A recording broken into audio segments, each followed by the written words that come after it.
everybody. I am Tanya Maddox, and welcome to Montrose Matters Live. In the studio today, guess what? We're not in the studio. Right. Oh, I was going to say, in the studio today it's Kelly Byrnes, but there's an audience here. We are live at the Fab Awards at the Holiday Inn in Montrose, and we have Kelly Byrnes, the owner of Lucky Dog Bark and Brew. We're going to chat with her. She's the keynote speaker at the Fab Awards. But before we get to that, we have a couple of announcements, and I am going to try and hit all of my cues. Guess what's coming up, guys? On May 15th, which is tomorrow, the Montrose Rotary Club is holding its annual fishing derby again. The first 100 kids get a fishing pole and a reel. It has been over a year since we've been able to do that. That's awesome. I know. So it's at Chipeta Lake, and grab the kids, grab the grandkids, and just come on down and have a good time with the Montrose Rotary Club. Ooh, and then after that, on the 20th, for all of you folks who like the network, anybody in the audience here, care to grow their businesses, network, do any of that? Yeah, just a few of you. We have our monthly Power Players Luncheon that is at the Bridges upstairs. Great lunch, great networking, and great speakers, so be sure to register for that. And then on the 27th of May, the Greater Montrose Chamber of Commerce. Kelly, you don't know this, but 2 years ago, the chamber was dissolved, and a new chamber was launched just last month, and our business after hours is starting with on May 27th, and it is going to be at the chamber headquarters, which also happens to be the Our Town Matters building. So come on down, have some drinks, have some cocktails, get to know other chamber members, think about becoming a member, and just do some networking. And then on June 12th, we are having the Funk Fest. F-U-N-C-K or F-U-N-C? Do you know what that means? No. No, I had to learn that too. I've only been here for 4 years. It's fun on the Uncompahgre. So it's been a year since that has taken place, and that is happening again. So scheduled June 12th. It's over at River Bottom Park, and it should be a good time for everyone. All right, we are going to take a quick commercial break. Then we're going to come back with Kelly, and I am hoping that she has some fun stories about dogs and drinks and, Charlotte, North Carolina. All right, we'll be right back. Employees, and we were in a double wide trailer with 4 exam rooms. So that's where we started, behind an elementary school, really focused on taking care of those children. It was a school-based clinic prior to us becoming an FQHC. But very quickly, we realized the community needed a lot more support, a lot more access to healthcare. So in the last 8 years, we've grown to 3 different sites. We have 104 employees now, and we're taking care of about 6,600 unique patients a year. You're proud to call Colorado home. So are we. Since 1973, we've been giving back to the communities where we live, work, and play across our great state. And we're here to stay. If you're looking for an independent, locally managed community bank where the employees are also the owners, we would like to be your bank. We're Alpine Bank.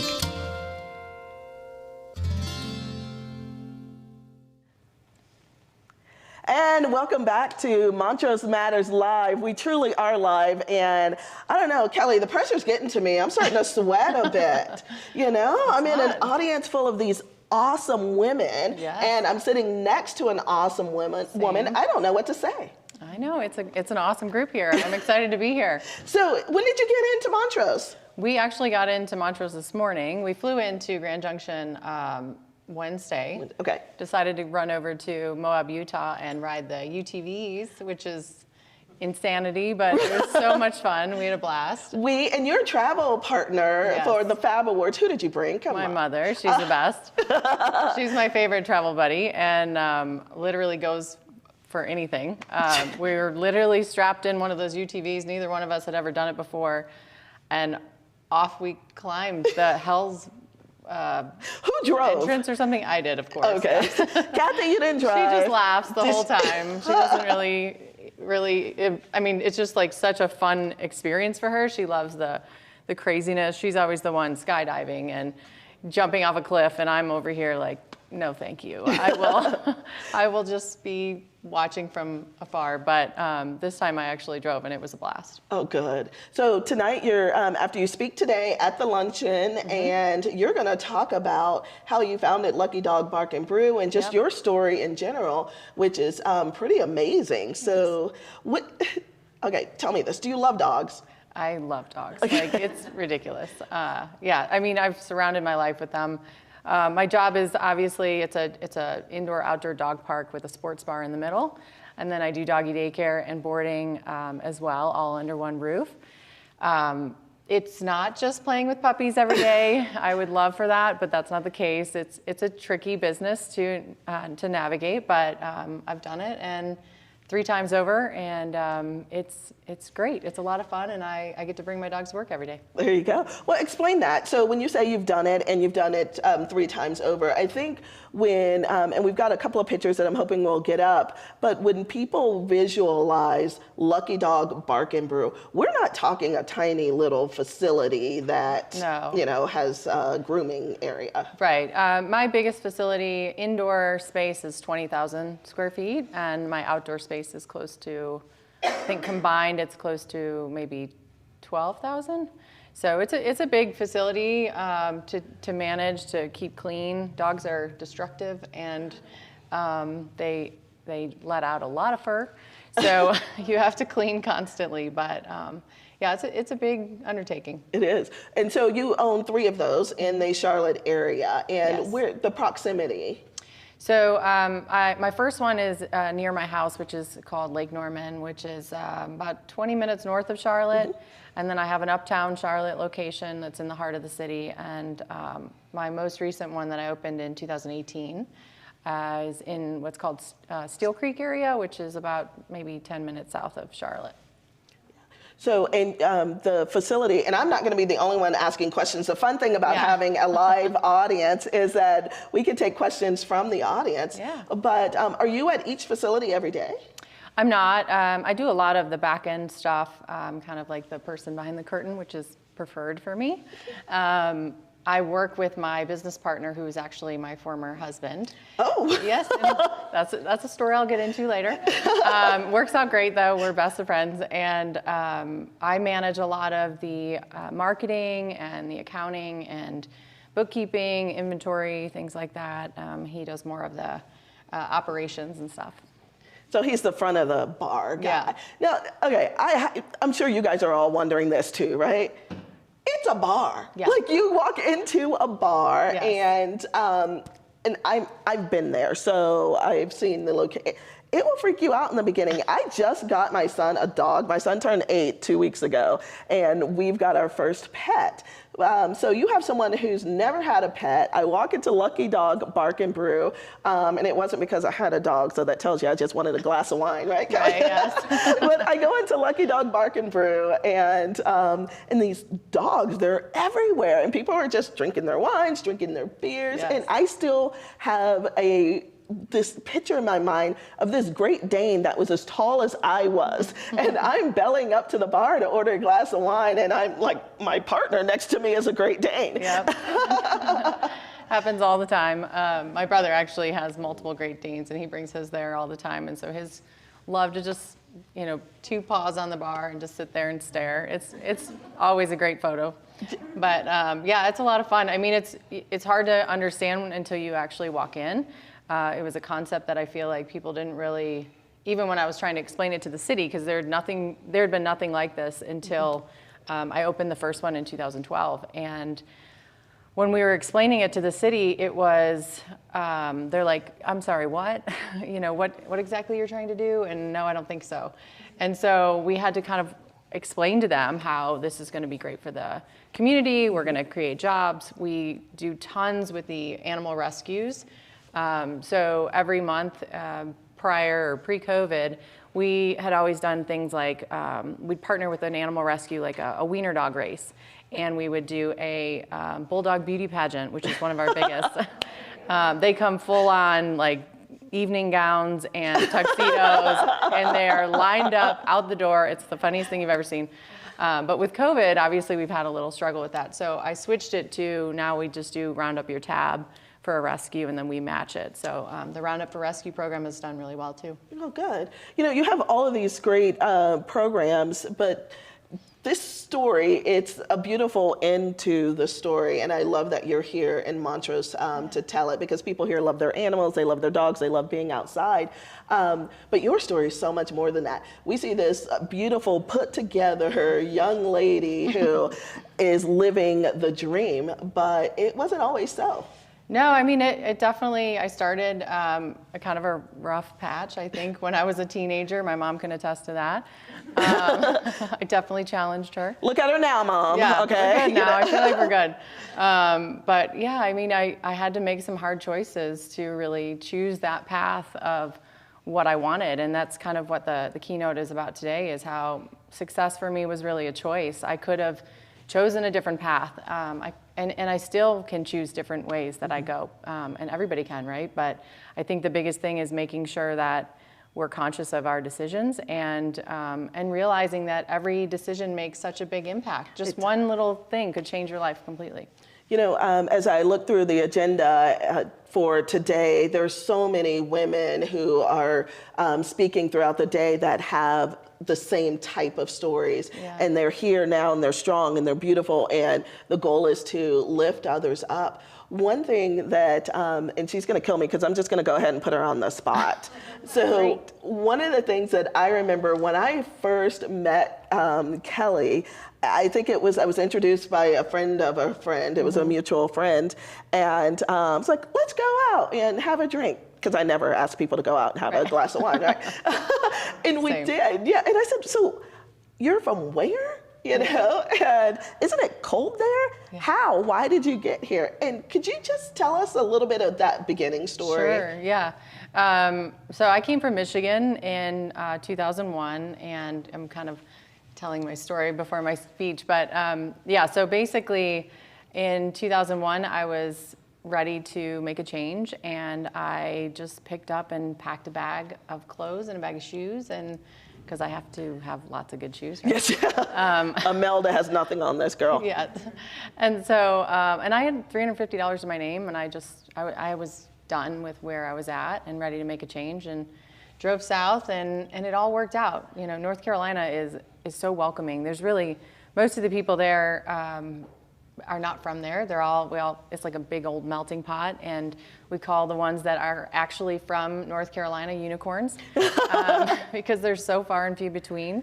But everybody has a story, right? Everybody has brought them there somehow, some way, and people just open their arms to you. And I'll go into really good detail in the speech, but it was unbelievable how kind people were. They just extended so much grace to me, and it was incredible, and it worked out. It felt so right when I got there, and all the things that had happened. It just was like, okay, all this scariness of leaving and taking that risk was so justified. Yeah, I know nothing about that. I've only lived in 6 states now. Right. So we really had something in common. We're gonna take a quick commercial break, and we'll get back. We're gonna hear more of Kelly's story, hopefully see some cute little doggies, and we'll be right back with Kelly Byrnes. At Delta Health, we're more than a hospital. We are a county-wide healthcare system. As Delta Health, our name now reflects who we are and the remarkable care we provided for the Western Slope over the last 100 years. From our hospital to our clinics and at home too, we will continue to support and provide you with the same compassionate, quality care you've come to trust and expect, inspiring you to get back to the life you love. At Delta Health, we're more than a hospital. We're your county-wide healthcare system.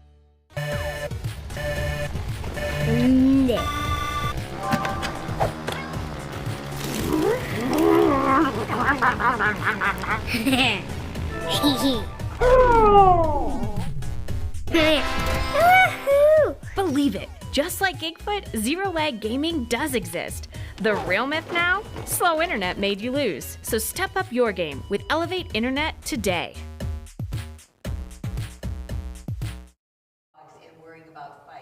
Okay, and welcome back to Montrose Matters Live. We truly are live. We're at the FAB Conference and Awards with Kelly Byrnes, who's our keynote speaker. And I think we may have a slide we're going to put up.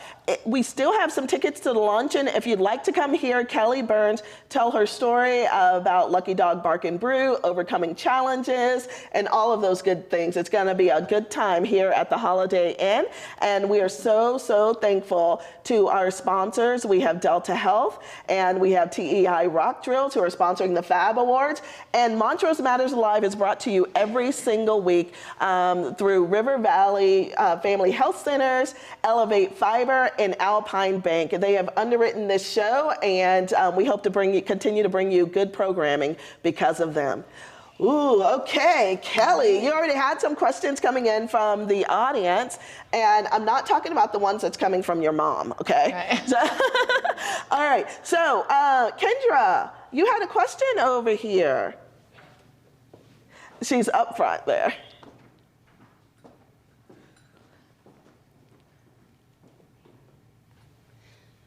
I was actually just curious if you would be willing to start one of your businesses here in Montrose. Yes. I would love to have one across the country if someone else would run them. We would be welcoming too. Yeah, of course. I know. Honestly, I fell in love with the out west. It's just stunning here. I'm lucky enough to have the beach and the mountains pretty close to where I'm at, but there's just, the beauty here is breathtaking. Isn't it? I would love to be here for that. All right, well, we might have to find somebody who's, If anybody else wants to open one, I'll help them. Yeah.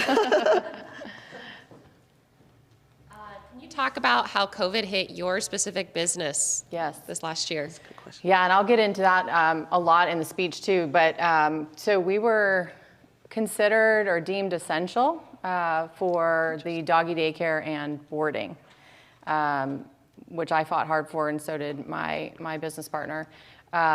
We felt like, there's first responders out there that have pets. They need to be able to have somebody watch them. That's a tough time for them. So plus, I never thought about that, the first responders and their pets. So we wanted to provide a space where they could come and, not have to have that worry in addition to all the other worries that they were having. So luckily we were deemed essential by our governor, and we were able to keep that part open. It was very sparse for many, many months because even though there was, that was the avenue that we chose to pursue, is to reach out to people that were still working. Most of the people were working from home. So you don't need doggy daycare. You don't need, there was zero travel, right? So nobody needed boarding. But we got creative. We came up with different concepts that would literally make us so that we were able to survive it. Luckily, we took advantage of the PPP loan, and we kept our employees all employed. We painted, we cleaned, you name it, we did it just to try and get through it. Initially, I think March 17th, I remember it because it's St. Patty's Day. It's my favorite holiday.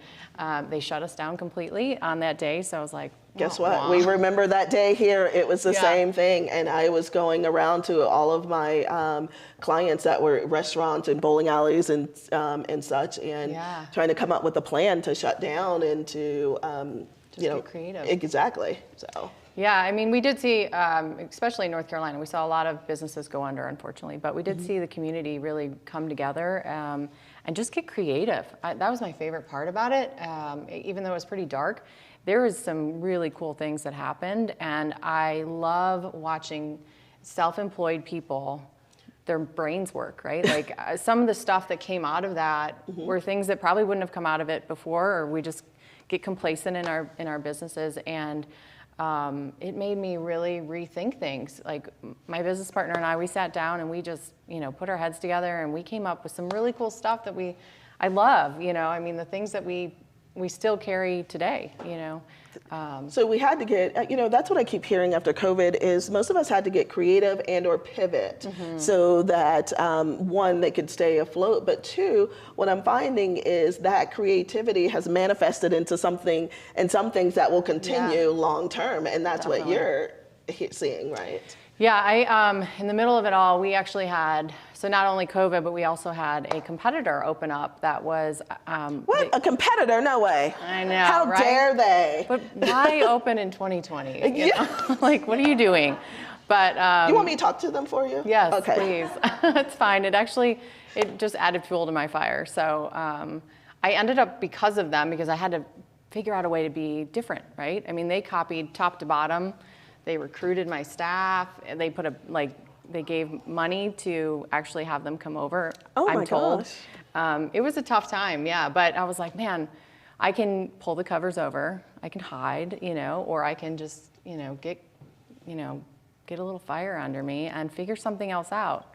I came up with this program. It's a mobile, I created an app for my business. Of course you did, because it's Kelly Byrnes, okay. So I worked with a developer. I didn't actually do it because I'm not like that, but I worked with a developer and I was like, I want to do where social distancing can happen. My spaces are really big spaces, but they're not full of people necessarily. It's more just like 150 dogs will be running around and maybe some people walk in with like 5 dogs. We're like, what are you doing? But I wanted a place where you could stay at your table, feel safe. You could social distance, but you could also get a cocktail. So I created the app that you literally plug it in. You say what table you're at. The order goes directly to the bartender. Bartender makes it, puts it on your tab, brings it right out to you. And it's an app that they have yet to duplicate, which I'm very happy about.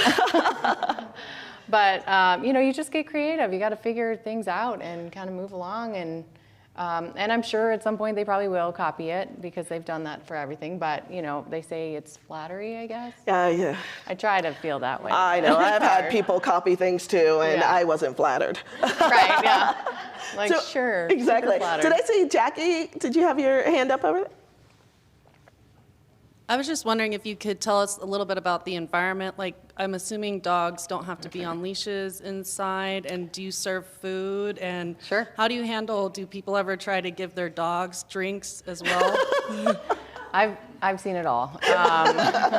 We've had people literally come in, leave their dog, and go to another bar. Are you serious? I wish I was kidding. Yeah, it's happened.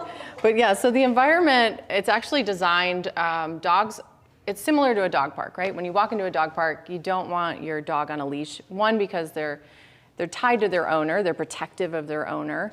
And 2, they feel trapped. So when all the other dogs that are off leash are running towards your dog, they're like, oh, I gotta protect my owner, and also I gotta, kick some butt, right? So we don't want that. So we actually require you to take your dogs off a leash once you get to the off-leash fenced-in areas. There's indoor areas, outdoor areas. We do not serve food. The state of North Carolina does not want any food next to dog hair, which I'm for. And also, I'm not that great of a cook, so I'm good with it. But I can make a mean drink, that's for sure. So yeah, we have food trucks that are outside. We encourage people to bring their own food in. Uber Eats has been amazing for our business. Okay. So, but yeah, and I forget, what was the other question? The environment? Serving drinks to dogs. Oh, yeah. So we initially started where we served what's called Bowser beer, which is it's like a chicken broth with glucosamine for dogs. Oh, what a great idea. Yeah, they didn't love it. And so we chose not to carry it. Now, it just kind of collected dust after a while. So I was like, yeah, that's out. It's not something we need to keep on inventory. But, most of the time people are pretty smart. I mean, the people that are coming there because they love their dogs so much that they don't want to leave them at home. They want them everywhere with them. So hopefully they care enough about their dog to not give them alcohol. However, So that's a bad thing. I should remember that. Yes. I'm just kidding. I'm kidding. Highly discouraged. Okay, there's somebody here in the audience, and I'm not going to name names, but I'm curious, what do you do when someone has 2 dogs, maybe labs, sandy head, but are they allowed to bring in more than 1 dog? Yes. We ask that you try not to bring more than 2 because we really want you to be able to control. You're 100% responsible for your dog. You come in, you sign a waiver saying, I'm responsible for my dog. If my dog does something to someone, then you're responsible, just like a dog park, right? Now, we don't mix the daycare dogs and the boarding dogs with the bar dogs. Those are completely separate because those are dogs that we care for. We have amazing staff that will monitor them on a different side of the building. Luckily, the building is so big, so we can split it up. But on the dog park side, it's 100% you're responsible for it. We do have dog handlers that are walking throughout to kind of maintain the cleanliness, because most people don't look after their dogs or clean up waste if they're drinking. They're just kind of focused on drinking. But we want it clean, so we clean up if they don't see it. And then we also monitor as much as we can the environment. Like we train our dog handlers to understand dog behavior and when to break things up. That's good. How many staff do you have? We're over 90 now. 90. Wow, that is amazing. So, Kelly, because not everyone who's watching the show is going to be here at lunch because we're only limited to 100 people today. But let me ask you this. Why? Why Lucky Dog Bark and Brew? I know the answer to this. I mean, you didn't go to college and wanted to be a vet and something like that. And in fact, you just got out of corporate America and transitioned full time into this as you grew the company. So tell us about that person who, and without telling too much, I think you did not, higher education was not your plan. You wanted to work hard. You wanted to just be a part of the communities that you lived in and wanted to earn a living wage. And so you did that by working your way up, and now you are a owner of 3 businesses, and started to franchise because she had questions. And I only know that because 12 years ago, 9 years ago, because I was pregnant with Preston, Kelly reached out and said, people are asking us to franchise. Can you help us out? So just give us a little bit of background on your story, your work story, and how you got it started. So when I started, the whole concept behind it was I was working, doing mortgages at the time, and it's a grind. If anybody works in the financial business or real estate whatsoever, it is a grind. And so I was on the weekends taking advantage. I wanted to bring my dogs with me. I wanted to go to the dog park. I love sports. I love football. I love college. All of it. So I was sitting there literally at my dog park, which is a big open field, super dirty, super dusty. There's no rules, no regulation, and it's North Carolina, which is humid as all get out, right? So you're sitting there just like sweating.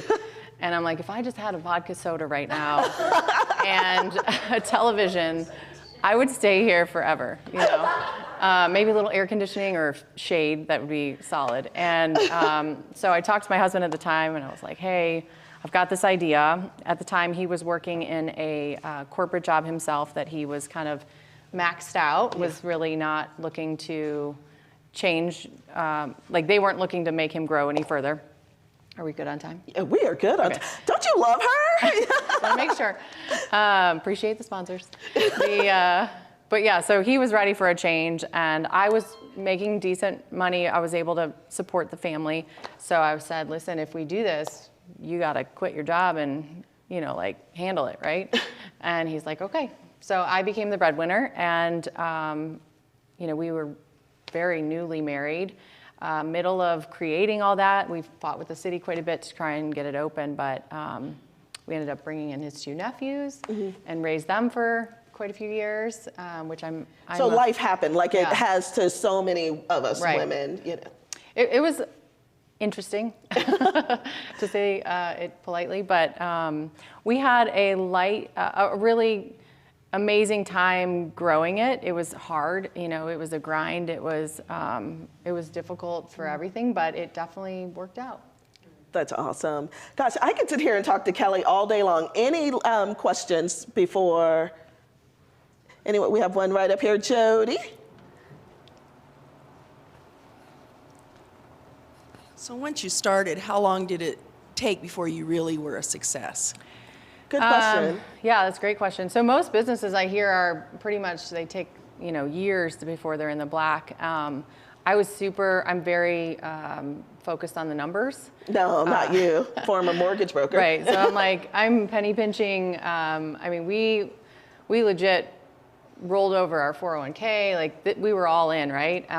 But we still didn't, when they tell you your business is gonna cost 3 times as much as you think, they're not kidding, you know, and we were like, no, we got this. We could totally, you know, penny pinch. No, it definitely, all day long. And I was like, oh my God, what's happening? I know nothing about that. Yeah, right? None of us do. So we maxed out. I mean, we did everything we could to survive and get through, but we were pretty rapidly in the black. First year? Oh yeah, year? first year. First year, wow. But it was not without me being super, super diligent on spending and making sure that, you know, if we need to order beer, I was like, you can order one case. That's it. You know, call me if you go to the gas station and get gas for the pressure washer. I need to know how many gallons. And, you know, like it was legit. We were penny pinching. And I was still running my team, my mortgage team. So it was a lot, yeah. And so for those of you, I wish we had more time, but what you don't know is Kelly, she went from waiting tables when she got to Charlotte, North Carolina, to getting several other jobs in between. Then she worked for a mortgage broker as an assistant, then was so great at it, you know, had her own team. And this lady is phenomenal. And so when she started Lucky Dog Bark and Brew, I knew it would be a success. Thanks. Kelly Byrnes, it has been such an honor to have you on the show. Yeah. We look forward to hearing you speak at the Fab Luncheon this afternoon, 11:30 until 1 o'clock at the Holiday Inn. And for this amazing audience, thank you so much for making it easy for us. That was quick. We'll see you next week on Montrose Matters Live. At Delta Health, we're more than a hospital. We are a county-wide healthcare system. As Delta Health,